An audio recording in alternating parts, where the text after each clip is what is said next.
네, 지난 시간까지 강의에서는 저의 유동자산 공급 모형에 등장할 주요 변수들의 개념에 대해서 여러분께 설명을 드렸습니다. 이번 시간에는 그 유동자산 공급 모형을 전개하는 데 필요한 전제에 대해서 말씀을 드리겠습니다.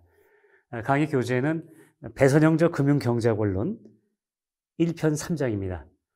여러분께서는 우선 페이지 266 페이지를 봐주시기 바랍니다. 거기 보게 되면 제목이 이렇게 되어 있죠. 자산 총액과 그 소유 총액 사이의 대소 관계에 관한 전제. 그 제1항으로는 개별 경제 주체 차원의 논의 이렇게 되어 있습니다. 우선 개별 경제 주체가 유동자산을 보유하고 있다고 치면 그러면 유동자산은 뭐뭐로 구성되냐 하면 첫 번째가 현금통화죠.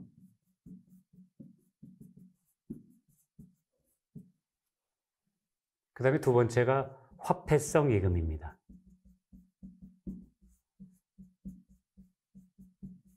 그리고 세 번째가 저축성 예금. 그리고 네 번째가 채권입니다. 그럼 개별 경제 주체 I가 이 현금통화, 화폐성 예금, 저축성 예금, 채권을 어떤 포트폴리오로 보유를 하고 있거든요. 그러나 항상 그 사람이 똑같이 시간이 흘러가면서 이걸 똑같이 보유할 수는 없는 거죠. 예컨대 뭐 현금통화나 화폐성 예금을 지출할 수도 있고 또 수입이나 소득이 들어와서 또 이게 늘어날 수도 있고 또 이 구성을 나름대로 투자 입장에서 투자의 관점에서 변경할 수 있거든요. 그럼 이 구성을 변경할 때 전환 시간이 어떻게 소요되는지에 대해서 여러분께 설명을 드리도록 하겠습니다. 제가 미리 이전 시간에 설명드렸는데요. 자, 여기 동그라미 3번을 보십시오. 여기 이렇게 써 있습니다. 현금 통화와 화폐성 예금 및 저축성 예금 중 어느 하나를 다른 하나로 전환하는 데에는 별반의 시일이 소요되지 않는다. 그러니까 현금 통화, 화폐성 예금, 저축성 예금. 그러니까 현금 통화를 화폐성 예금으로 전환하는 데에도 별반의 시일이 소요되지 않죠. 또 마찬가지로 현금 통화를 저축성 예금으로 또 저축성 예금을 화폐성 예금으로 전환하는 데에는 지난 시간에 설명드렸던 것처럼 지난 강의 때 설명드렸던 것처럼 별반의 전환 시간이 소요되지 않습니다. 물론 전환 비용도 소요되지 않죠. 조금 시일이 소요되는 것은 이제 채권을 두 번째 거기 보게 되면 동그라미 4번째 보게 되면요.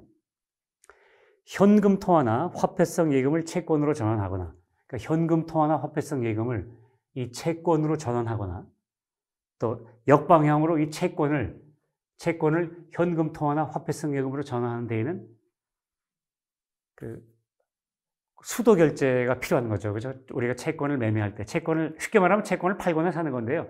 채권을 팔거나 살 때에는 수도 결제 이를테면 뭐 이틀 정도의 시간이 소요되는 거죠. 그러면 그 정도의 시일이 일단 소요가 됩니다. 다시 말하면 채권을 이걸로 전환하거나 아니면 이 두 가지 중에 하나를 채권으로 전환하는 데에는 수도 결제 기간을 포함해서 약간의 시일이 소요됩니다. 이 설명이었습니다. 그 다음에 거기 동그라미 5번, 동그라미 5번을 보게 되면요. 저축성 예금을 채권으로 전환하는 데에는 1차적으로 뭘 해야 됩니까? 자, 저축성 예금을 채권으로 전환할 때는요. 저축성 예금을 갖고 바로 채권을 살 수가 없죠. 그렇죠. 그러면 일단 저축성 예금으로 현금 통화나 화폐성 예금을 만들어야 되는 거죠. 그죠? 저축성 예금을 저축성 예금을 헐어서 현금 통화나 화폐성 예금을 만들어야 되고 이 현금 통화나 화폐성 예금으로 채권을 사야 되는 거죠. 그런데 이 저축성 예금을 현금 통화나 화폐성 예금으로 전환하는 데는 별반의 시일이 소요되지 않습니다. 1차 작업에서는. 2차 단계에서는 아까 말씀드린 것처럼 현금 통화나 화폐성 예금으로 채권을 사는데 수도 결제 기간을 필요해서 약간의 시일이 소요된다. 이렇게 설명드렸죠. 예. 그러니까 결국은 저축성 예금에서 채권으로 전환하는 데에도 사실은 큰 시일이 소요되는 건 아닙니다. 약간의 시일이 소요되는 거죠. 네. 또 반대로 채권을 갖고 있는 사람이 이 채권을 저축성 예금으로 전환하고자 할 때에도 이제 반대가 되는 거죠. 바로는 전환이 안 되니까 채권을 팔아서 현금통화나 화폐성 예금으로 만들어 놓고 이 현금통화나 화폐성 예금으로 저축성 예금을 들면 되는 거죠. 그죠? 예.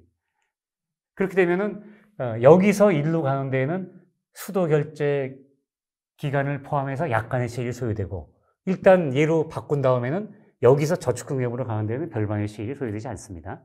그렇다면 전체적으로 여기서 알 수 있는 건 뭡니까? 여러분 알 수 있는 거는 이 네 가지가 유동자산이죠.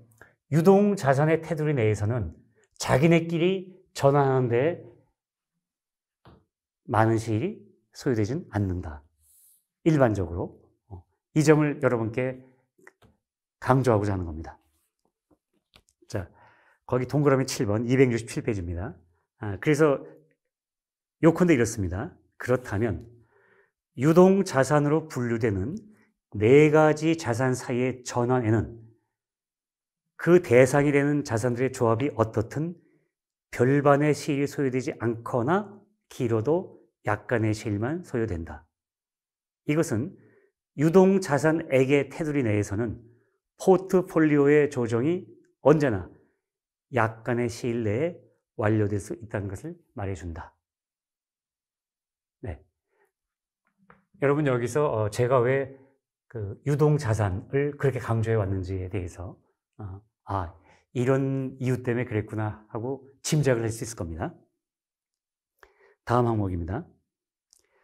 이제 서술의 편의상 네 가지 자산 각각에서 이제 보유액과 소유액이 일치하는 상황을 균형 상황이라고 지칭하고, 그렇지 않은 상황을 일단 불균형 상황이라고 이렇게 지칭을 하도록 하겠습니다. 자, 우린 여기서 중요한 사실을 하나 발견할 수 있습니다. 자, 우선 유동자산액을 구성하는, 그러니까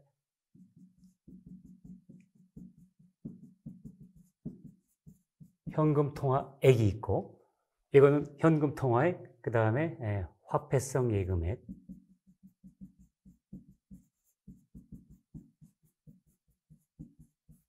그리고 저축성 예금액,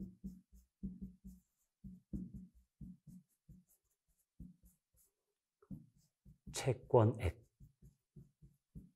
자, 이 부분은 현재 실제 포트폴리오입니다. 이건 실제죠, 실제 포트폴리오죠. 실제 포트폴리오. 이 경제 주체의 실제 포트폴리오는 이렇게 구성되어 있습니다. 그 다음에 이 사람의 희망 포트폴리오, 이 사람이 희망하고 있는 희망 포트폴리오는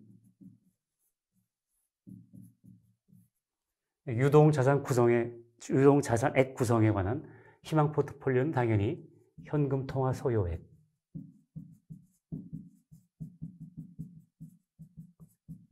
요거는 희망금액이죠. 또 화폐성 예금,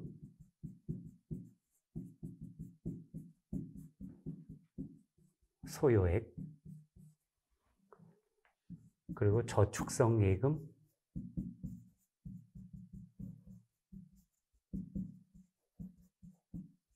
소요액, 그리고 마지막으로 채권 소요액입니다. 이거는 실제로 보이고 있는 크기, 얘는 희망하는 크기입니다. 그러면 실제로 이 각각이 다 일치하고 있을 때에는 일종의 균형 상황이라고 할 수 있죠. 그런데 이 희망 포트폴리오의 구성이 실제하고 다른 경우가 있죠. 실제하고 다른 경우에는 이걸 전환해야 되는 거죠. 전환됩니다. 예컨대 현금통화액이 이쪽이 크다 그러면 이 네 개를 다 합친 거는, 이 네 가지를 다 합친 거는 유동자산액과 지금 똑같은 거죠. 유동자산액입니다. 다 합치면. 그러니까 유동자산액의 테두리 내에서 희망 포트폴리오가 이렇게 형성되어 있는데, 이 개별 항목에서 이 대소관계가 발생했다고 가정을 합시다. 그럼 어떻게 될까요? 만약에 현금통화 소요액이 컸다 그러면 이 전체 합계 금액은 같으니까 얘가 이쪽이 컸다는 얘기는 이쪽에서 어느 간가가, 얘가 예컨대 이렇게 컸다고 치면 어느 쪽에선가는 이렇게 되든지 이렇게 되겠죠, 그죠? 예. 여기는 일치한다고 치고, 또 반대로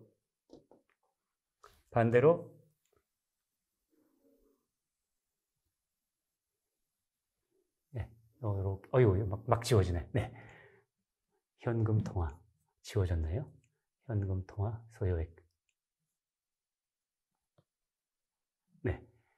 또 반대로 만약에 채권액 소유하고 채권액에서 이런 대소관계가 있다고 치면은 이 세 개 중에 어디 하나에서는 뭐 예컨대 이런 현상이 생기고 있겠죠, 그죠? 네, 얘는 일치한다고 쳐도 네, 이런 현상이 생길 겁니다.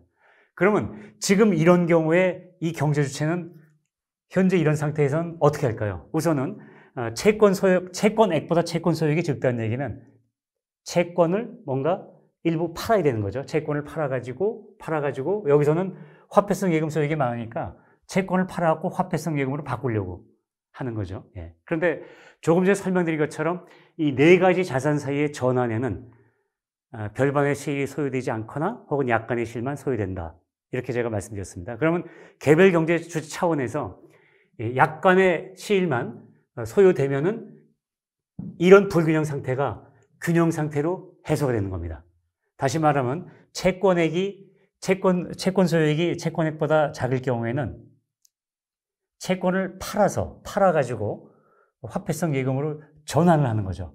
전환을 하게 되면은 이 채권액이 줄고 화폐성 예금액이 늘어나서 결국은 이게 일치하게 되는데요. 일치하게 되기까지의 별반 시일이 소유되지 않거나 약간의 시일만 소유됩니다. 그럼 여기서 우리가 어떤 가정을 할 수 있냐면 이렇게 가정을 내릴 수 있습니다. 268페이지를 봐주시기 바랍니다. 자, 지금까지의 논의에 기초할 때 우리는 다음과 같이 말해도 무방하다. 이거를 이렇게 지울 때 얘가 잘 피해서 지워야 되네요. 네. 잘 피해서 지워야 됩니다. 이게 진짜 칠판하고 조금 다르네요. 이렇게 지우고, 지워져 있는 건 제가 다시 쓰겠습니다. 희망 포트폴리오. 네. 그렇죠? 네. 결론. 위의 논의에 기초할 때 우리는 다음과 같이 말해도 무방하다. 비예금 민간에 속하는 표준적인 개별 경제 주체에게 있어서는 대부분의 상황에서 현금 통화액은 현금 통화 소유액에 일치하고 화폐성 예금액도 화폐성 예금 소유액에 일치하고 저축성 예금액도 저축성 예금 소유액과 일치하고 채권액도 채권 소유액과 일치하는 이런 상황이 성립한다. 이런 겁니다. 그러니까 대부분의 상황에서 적어도 뭐 완전히 일치하지 않지만 대개 대부분의 상황에서 대체로 이 네 가지 자산별로 실제 액과 소유액이 일치한다라는 것을 우리가 발견할 수 있습니다. 중요한 사실입니다. 개별 경제 주체 차원에서 봤을 때 이 네 가지 자산 사이의 상호 전환에는 별반의 시일이 소유되지 않거나 약간의 시일만 소유되기 때문에 그런 전환에 나서게 되면은 이 불균형 상황이 해소가 되는데 시일이 많이 소유되지 않죠. 그렇다면 우리는 여기서 이렇게 전제할 수 있는 겁니다. 대부분의 상황에서 개별 경제 주체 차원에서는 이게 대체로 일치하는구나. 이렇게 전제할 수 있는 겁니다. 자, 이제는 그 다음 페이지로 가서 비예금 민간 전체 차원의 논의로 들어가 보겠습니다.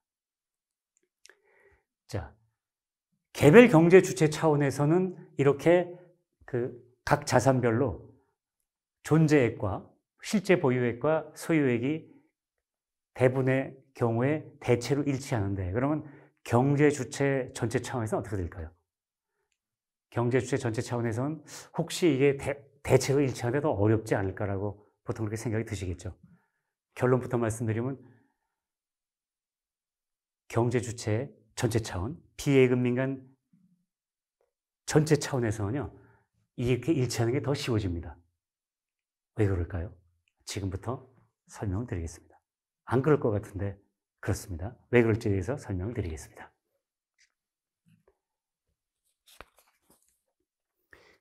우선 개별 경제 주체 차원에서는요, 전환하는 데 제일 시간이 많이 걸리는 게 뭐였죠? 채권이었죠. 채권이 껴있으면 전환하는 데 시간이 많이 걸려 있죠. 현금 통화, 화폐성 예금, 저축성 예금 이 세 가지 사이에서는 상호 전환에 별방의 세율이 소요되지 않는데 중간에 채권이 하나 껴있으면 세율이 소요 많이 됐잖아요. 그러면 이 채권액과 채권 소요액이 일치하는 데 시간이 많이 걸리고 있는데 그러면 경제 주체 전체 차원에서 채권액과 채권 총액과 채권 소요 총액이 일치하는 데는 더 많은 시간이 걸리지 않을까라고 생각하시는 분들이 많으실 겁니다. 결론은 그 반대입니다. 그 부분에 대해서 설명을 드리도록 하겠습니다. 자, 269페이지를 보시게 되면요. 채권 총액과 그 소요 총액 사이의 대소 관계에 관한 논의가 나옵니다. 270페이지, 그 다음 페이지에 보게 되면요. 채권에서 이제 이런 상황을 한번 가상해 봅시다. 자, 채권 총액 B가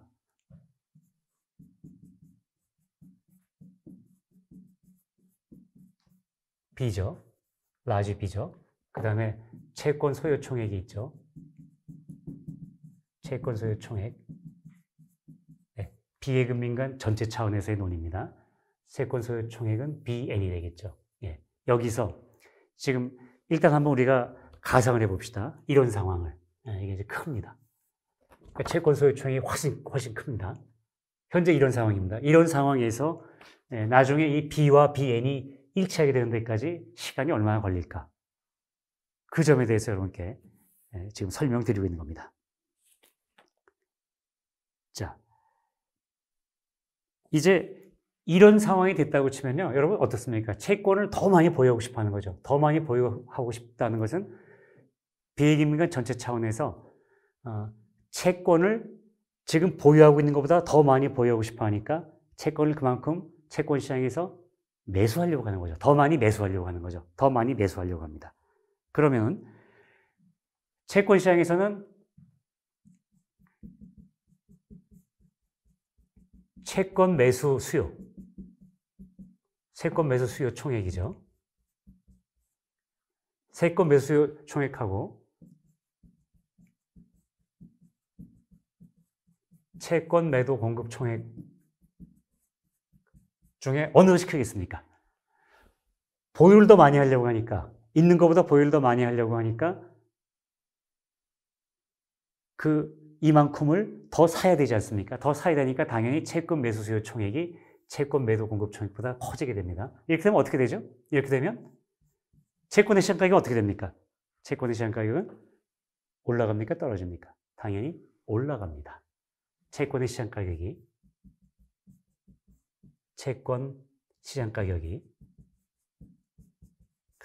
올라갑니다. 그리고 제가 지난번에 말씀드린 것처럼 채권 시장이 효율적이라면 이 과정이 금방 일어나거든요. 금방 일어나니까 채권 시장 가격이 올라갑니다. 그러면 채권 시장 가격이 오르게 되면은 기왕에 보유하는 사람들이 보기에는 이 채권의 총액의 크기가 어떻게 되죠? 크기가 올라가죠. 올라갑니다. 올라가요. 다시 말하면 채권 소유 총액은 높은 상태에 있었는데 이 채권 시장 가격이 올라갔고요. 얘가 물량은 동일한데 가격이 올라가니까 채권 총액이 올라가서 이 채권 소유 총액을 향해서 올라갑니다. 묘하죠? 네. 그 다음 중요한 거는 이제 그렇게 하게 되면은 이 상태로 해서 그냥 그대로 B가 Bn에 일치하게 되면 좋은데 그보다 조금 복잡합니다. 자, 그 설명이 그 다음에 들어가 있습니다. 자, 여기 여러분이 그 270페이지의 아랫부분을 보게 되면요. 자, 채권의 시장 가격은 곧 상승할 것이다. 상승합니다. 그런데 그 상승은 당연히 채권 총액 B의 크기를 직접 증가시킨다. 자, 그렇죠. 근데 이 채권의 시장 가격 상승이 채권 총액 B만 상승시키면 얘가 가만히 있고 B가 올라가서 일치가 될 텐데 그렇지 않다는 걸 제가 여러분께 말씀드린 겁니다. 자, 이 상승은 묘하게도 다음에 세 가지 경로를 통해서 이 채권 소유 총액의 크기에도 영향을 미칩니다. 첫 번째 경로가 바로 이렇게 되어 있습니다. 동그라미 A로 되어 있죠. 자, 채권의 시장 가격이 상승하면 채권 총액의 B가 증가하죠. 근데 채권 총액의 B가 증가하면 어떻게 되는 거죠? 다른 조건이, 다른 상황이 일정할 때 채권 총액이 증가하게 되면 유동자산 총액이 어떻게 됩니까? 유동자산 총액도 증가합니다. 유동자산 총액. U가 따라서 증가합니다. 유동자산 총액 U가 따라서 증가합니다. 그러면 유동자산 총액은 전체 그 포트폴리오를 희망하는 포트폴리오 구성의 예산자액이 된다고 그랬죠. 그러면 예산자액, 버짓 컨스트레인트가 커지는 겁니다. 커지게 되면 어떻게 될까요? 커지게 되면. 자, 그 내용이 여기 써 있습니다. 이 채권 총액의 증가폭만큼 유동자산 총액이 증가하게 되면은 바로 예산제약 효과라는 게 있죠. 우리가 왜 일반적으로 예산제약이 커지게 되면 예컨대 미시경제에서 소득이 많아지면 혹은 수입이 많아지면 수요가 커지듯이 일반적으로 그 예산제약 효과에 의해서 채권 소유 총액이 일반적으로 증가합니다. 증가합니다. 일반적으로 증가하죠. 얘도 지금 이렇게 증가합니다. 유동자산 총액이 증가하게 되면 예산자액이 커지는 만큼 BN도 증가하게 됩니다. 증가합니다. 이게 이제 경로 1입니다. 경로 1. 경로 1번입니다. 경로 1로 증가하게 됩니다. 근데 일반적으로 그 증가폭은 채권 총액 B의 증가폭보다는 작겠죠. 여러분 아시지만 이렇게 유동자산 총액이 예산자액이 커지게 되면은 수요가 커지지만 또 다른 부분도 조금씩 같이 커질 수 있기 때문에 다른 부분의 수요도. 그러니까 일반적으로는 채권 총액이 이만큼 증가한다면 채권 소유 총액은 경로 1에 의해서는 그보다는 조금 작게 증가할 겁니다. 그 다음에 경로 2가 있습니다.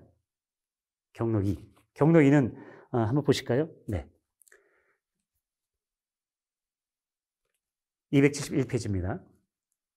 동그라미 B로 되어 있죠. 경로 2. 자, 채권의 시장 가격이 상승하면 어떻게 됩니까? 이 채권의 시장 가격하고 채권의 유통 수익률 역비례 관계에 있습니다.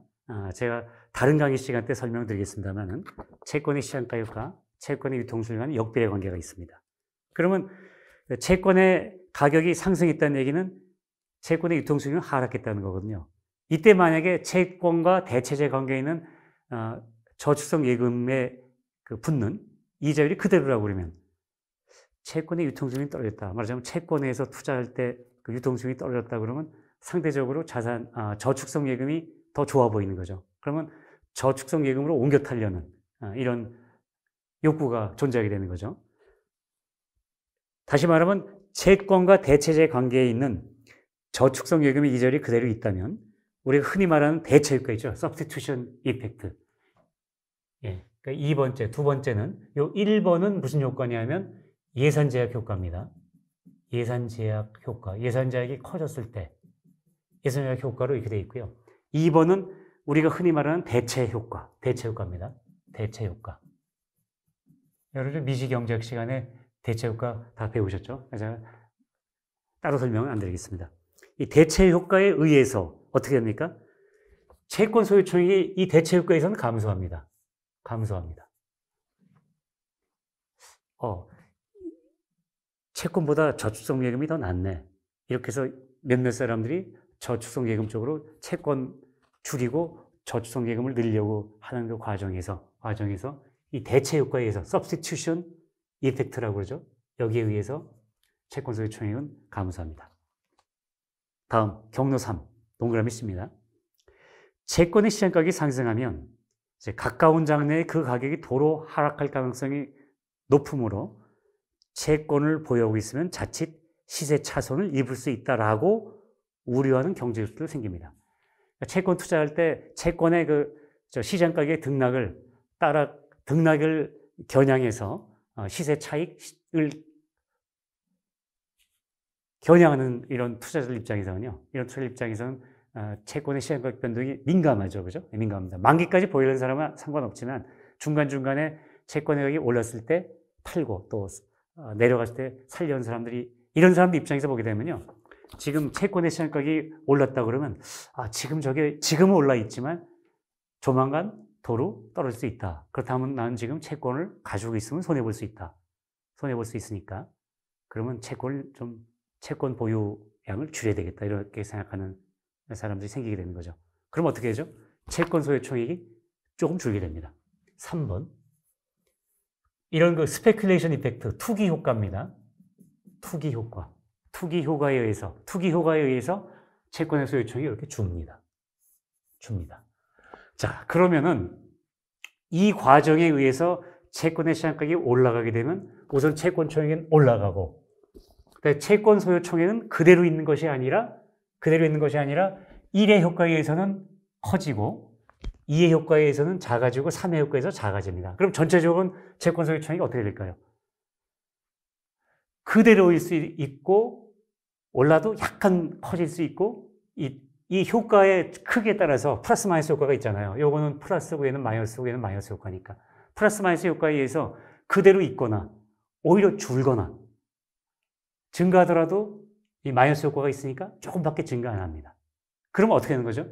예를 들어서 채권 소유 총액이 조금밖에 증가하지 않는다면 채권 총액이 커지는 속도가 크니까 조금 있다가 이 양자가 일치하게 되겠죠. 그 다음에 이게 커지는 게 아니고 오히려 조금 줄어든다 그러면 높았던 채권 소유 총액은 조금 줄고 있고 채권 총액은 금방 올라가니까 양자가 금방 일치가 되는 겁니다. 그러니까 시간이 그렇게 많이 소요되지 않은 상태에서 이 불균형 상태가 이퀄로 이렇게 바꿔지는 겁니다. 제가 나중에 다른 시간에 채권의 시장가격이 어떻게 결정되는지에 대한 자세한 메커니즘은 다른 시간에 설명드리도록 하고요. 우선은 이 정도까지만 설명드리겠습니다. 여러분들이 여기서 일단 알 수 있는 것은 오히려 비예금 민간 전체 차원에서 보게 되면 채권 시장이 효율적으로 움직이기 때문에 이 채권 총액과 채권 소유 총액 사이에서 불균형이 생겼을 때 의외로 빨리 개별 경제 주체 차원에서보다 이 채권의 시장 가격이 움직여줘가지고 조금 전에 말씀드린 이 메커니즘에 의해서 이 불균형 상태가 비교적 이른 시일 내에 균형 상태로 이퀄 상태로 바뀌는 겁니다. 네. 자, 그래서 제가 책을 또 읽어드리겠습니다. 위의 세 가지 경로를 종합하여 고려해 볼 때 다음과 같이 추론하는 것은 합현실적이라고 할 수 있다.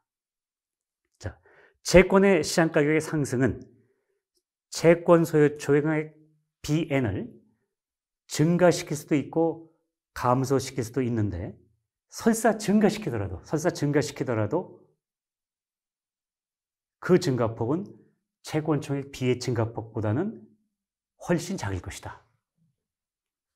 그렇다면 우리가 가상한 상황에서 거의 곧바로 이루어지는 채권의 시장가격의 상승은 한편으로는 채권 총액 B를 상대적으로 큰 폭으로 증가시키고 다른 한편으로는 채권 소유 총액을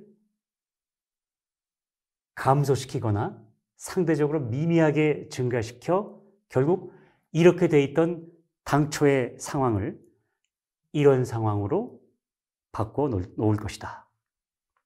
그리고 채권 시장이 효율적인 한 위의 과정은 신속하게 진행 및 완료될 것이다. 여러분, 중요한 사항 하나를 여러분께서 지금 보셨습니다. 자, 그러면 이제 반대 상황도 생각해 볼 수 있겠죠. 이제는 채권 총액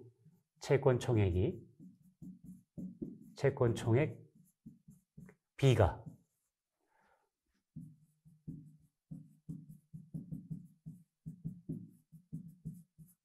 채권 소유 총액 BN보다 작은 상황도 있겠죠. 작은 상황.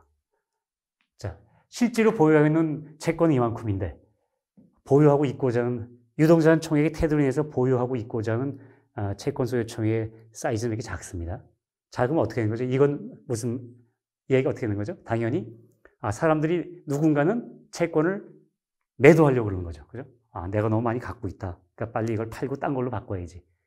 그러니까 매도하려고 하다 보면은 이 매도 과정에서 이제 채권의 시가가 조금 전에 말씀드린 것과는 반대로 채권의 시장가격이 떨어지겠죠. 떨어지게 되면 이제 이 채권 총액 비율이 떨어집니다. 떨어지게 되면 아까 제가 말씀드린 거하고 이제 반대의 과정으로 결국은 이른 시일 내에 신속하게 이 상황이 이런 상황으로 바뀌게 될 겁니다. 이 부분에 대해서는 아마 특별히 더 설명드리지 않아도 아까랑 반대 상황을 생각하시면 되니까요. 이렇게 되는 겁니다.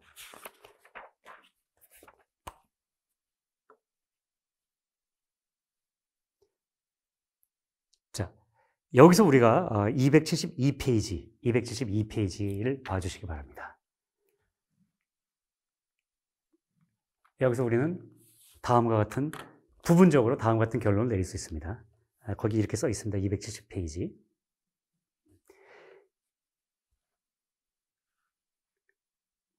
자, 설명은 생략하겠지만 우리는 그 앞에서 말씀드린 그 전제를 사실은 해제하고서도 다음의 사실에 접근할 수 있다.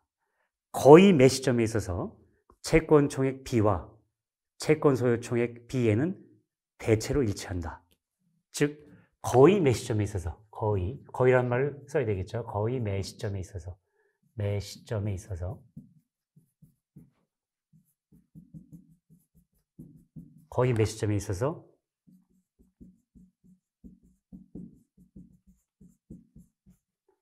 채권 총액 B와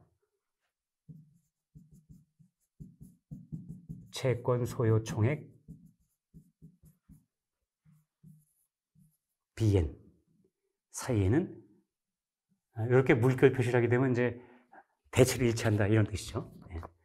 이렇게 쫙 긋게 되면 이건 완전히 일치하는 거고 대체로 일치한다 이렇게 쓰이는 거죠, 그죠? 이 성립한다.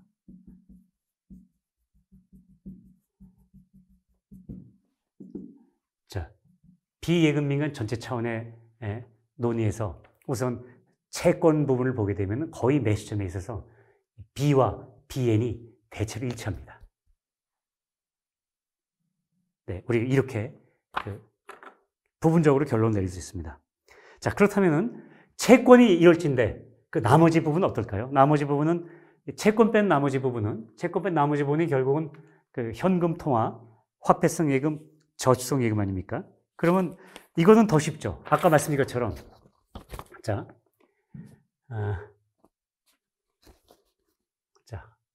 봅시다. 현금 통화 총액 C 그리고 현금 통화 소요 총액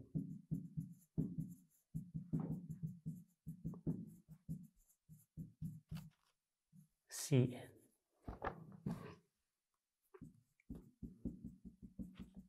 화폐성 예금 총액 D 그리고 화폐성 예금 소요 총액 DN. 제가 그냥 말씀만 드리지 않고 이렇게 써드리는 거는 그냥 말씀드리면 금방 있거든요. 이렇게 써드리면 눈으로 직접 보시고 또 제가 쓰는 동안에 한 번 더 생각을 하시기 때문에 여러분께서 더 잘 기억이 나실 겁니다. 그렇게 해드리기 위해서 번거롭지만 제가 판서를 해드리는 겁니다. 저축성 예금 총액 T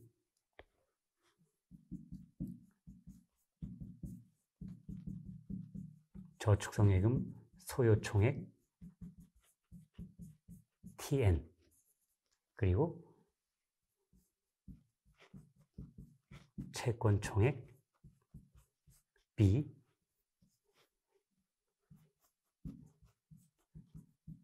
채권 소요 총액 BN. 자, 우리가 부분적인 결론에서 조금 전 결론에서 이 채권 총액 B하고 B에는 거의 몇 시점에 있어서 대체로 일치한다고 이렇게 아까 말씀드렸죠. 그죠? 네. 그 다음에 현금 통화 화폐성 예금, 저축성 예금끼리는 전환하는 데 별반의 시간이 소요되지 않죠. 그러니까 얘는 다시 말하면 얘들끼리는 이 세 가지 자산에선 당연히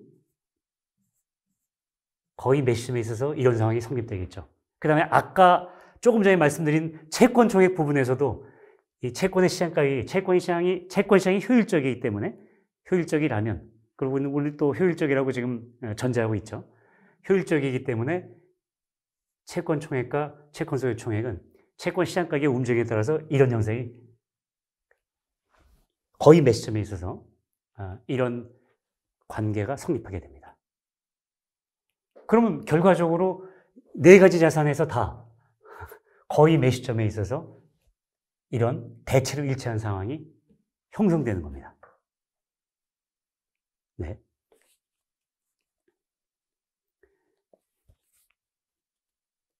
이 얘기가 바로 213페이지에 나와 있죠. 그러므로 우리는 다음과 같이 언급해도 무방하다. 거의 매시점에 있어서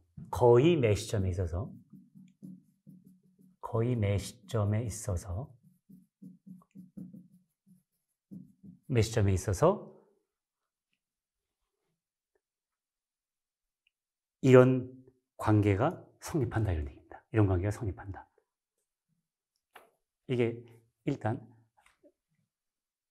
중요한 결론입니다. 자, 그러면 이런 상태가 성립되기 때문에 우리가 이제 전제를 할 때, 자, 어떤 수학적 모델을 만들 때 이제 이런 관계가 성립하니까 우리가 논의의 편의를 위해서 이제 전제를 하겠습니다. 전제를 거의 매시점에 있어서 우리는 이제 어떻게 전제할 것이냐면요. 전제입니다. 거의 매시점에 있어서가 아니고 이제 전제니까요. 전제니까 아마 제가 이렇게 써 있죠. 전제입니다. 전제. 어떻게 뭐라고 전제하냐면요. 지금부터 저희는 이 현실을 알았기 때문에 전제를 합니다. 매시점에 있어서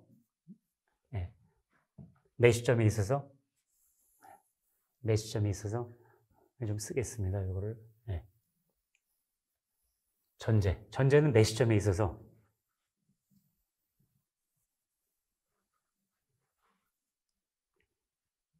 이제는 이렇게 전제하겠습니다. 매시점에 있어서 중요한 전제입니다. 매시점에 있어서 이런 관계가 성립한다라고 전제하기로 하겠습니다.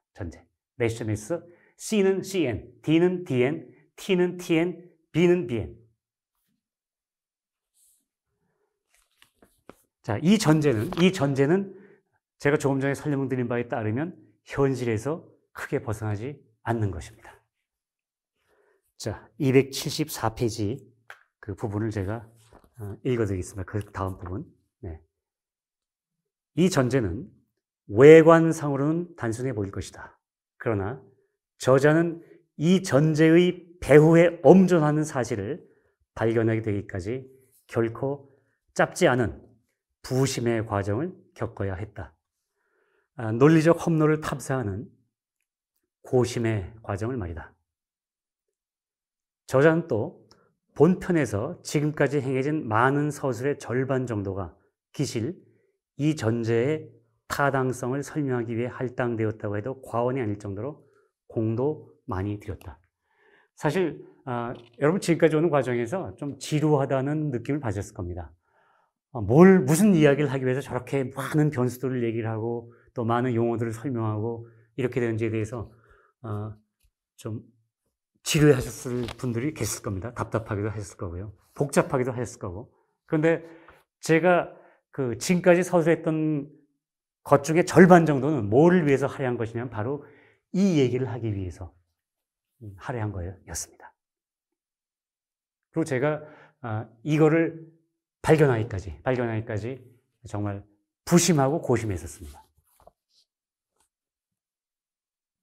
네, 이제 마지막으로 코멘트 하나를 덧붙이겠습니다. 외람된 코멘트지만 여러분 274페이지 마지막 패러그래프를 봐주시기 바랍니다. 앞으로 제시될 저자의 이론 모형에서 이 전제가 차지하는 비중은 케인즈의 유효수 이론에서 한계 소비 성향은 1보다 작다라는 전제가 차지하는 그것과 엇비슷할지도 모른다. 이 전제가 차지하는 비중이 케인즈가 전제한 한계 소비 성향은 1보다 작다라는 전제와 그 이론적 비중이 오피스할지도 모릅니다. 여러분, 케인즈의 유효 수요 이론, 다시 말하면 국민소득 결정 이론 이렇게 돼 있죠. 그래프를 그리면 이쪽이 국민소득이고 이쪽이 총수요입니다. 총수요 YD. 그리고 국민 생산물의 공급이 45도 선으로 나타나죠. 45도 선.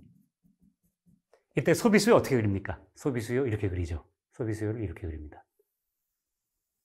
C equal FY 이렇게 그릴 때 이 기울기, 소비 수요의 이 기울기가 한계 소비 성향이죠. 한계 소비 성향. 케인즈는 뭘 발견했습니까? 소득이 늘어날 때 소득 증가분이 전부 다 소비로 쓰는 게 아니고 소득이 증가할수록 그 소득 증가분 중에 소비를 쓰이는 부분은 점점 작아진다. 다시 말하면 한계 소비 성향이 1보다 작다라는 것을 발견하고 그렇게 전제를 했습니다. 만약에 이 한계 소비 성향이 1보다 작다는 걸 발견하지 못했다면요, 케인즈의 이 이론 만들어질 수 없었습니다.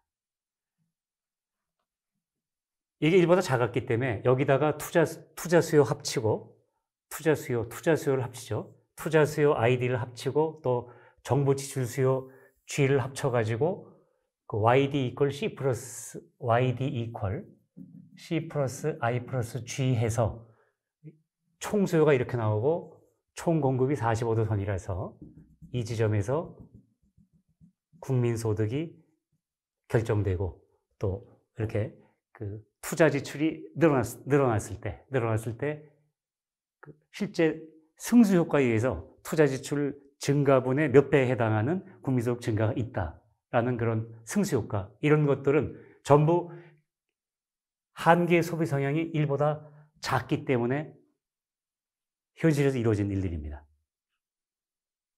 케인즈는 이것을 발견했을 때 아마 커다란 큰 희열을 느꼈을 겁니다. 케인즈의 유효 수요 이론은 이 전제에서 시작했습니다. 저도 제가 조금 전에 말씀드린 앞에서 말씀드린 이 전제를 고심의 과정을 거쳐서 이 전제를 발견하게 됐을 때, 이 전제를 할 수 있게 되었을 때 저도 희열을 느꼈습니다. 저의 유동자산 공급 모형과 금융 버블 메커니즘, 이것을 정립할 수 있게 되겠구나. 저 이렇게 희열을 느꼈습니다. 바로 그 말씀입니다. 조금 외람된 말씀이지만 이 전제의 그 이론적 비중은 상당히 크다고 할 수 있습니다. 물론 케인즈의 그 전제보다 비중이 작을 수도 있겠지만요. 자, 이번 강의는 여기까지 하고 잠시 쉬었다가 여러분을 다시 뵙도록 하겠습니다. 잠시 후에 다시 뵙도록 하겠습니다. 고맙습니다.